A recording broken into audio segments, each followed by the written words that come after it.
Fox 8 News.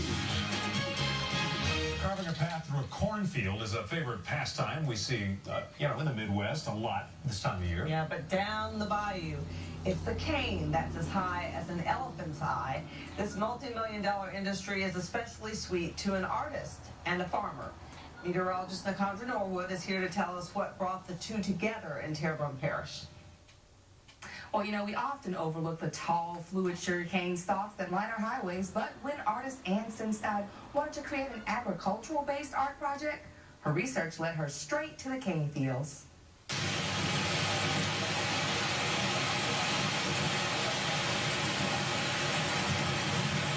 This sugarcane field looks just like many others at the surface. It's really, really beautiful, and especially when you see it from the height, it looks like, as Frankie was telling me, it looks like waves.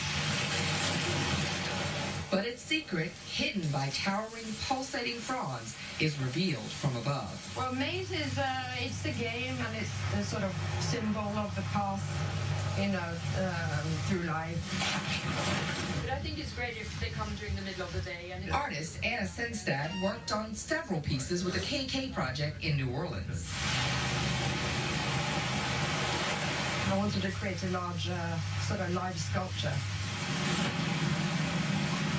The artist thought this maze was a great way to pair up her artistic vision with a local staple. To see it in full growth now, to see, what I envisioned on paper, become reality is really very gratifying.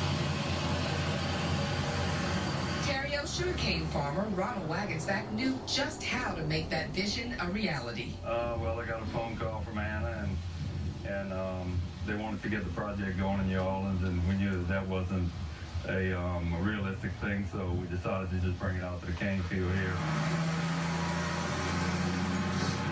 A lot of art is moving more towards sustainability in society, and so kind of this maze has that statement, about sort of the future and creating more kind of sustainable methods for fuel or living.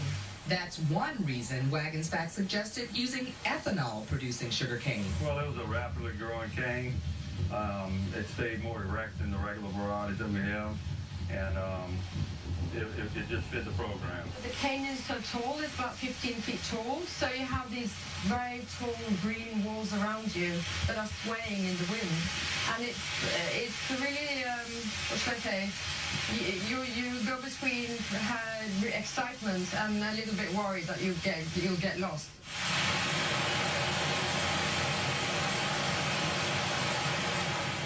An artistic, environmental, and economic statement all coming together. Although it's big business in countries like Brazil, sugarcane-based ethanol is still in its very early stages here.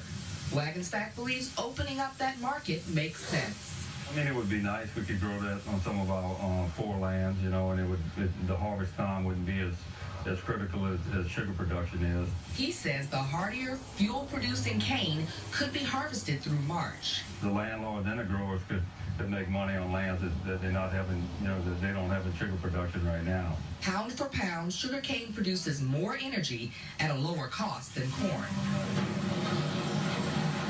Wagensback hopes the Labyrinth leads more people to take a look at the new industry. So I think it would definitely open up the eyes of some of the people and at least let them know that this is existing here,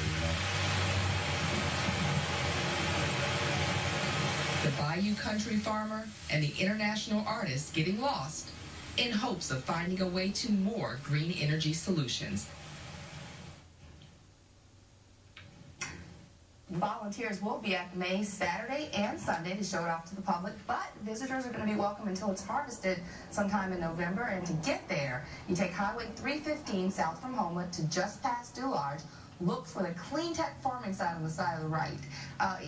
You kind of think when you're riding down there, wow, how far is this? But once you got there, it really wasn't that far to town, maybe 15. So walking through, I just want to, was it like, get me out of here? It kind of is, because, I live here. I grew up the sugarcane field all around Gramercy. Never actually stood in the field before. It's a different experience when all the tall stalks hanging around you.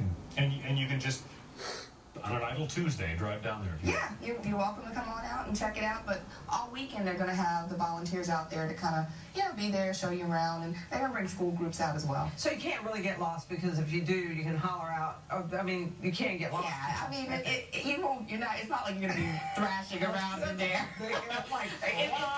If worst comes to worst, Walk in a straight line. Gotcha. you'll get out. All right. Thanks, Bring Nicole. one of those Mardi Gras flags.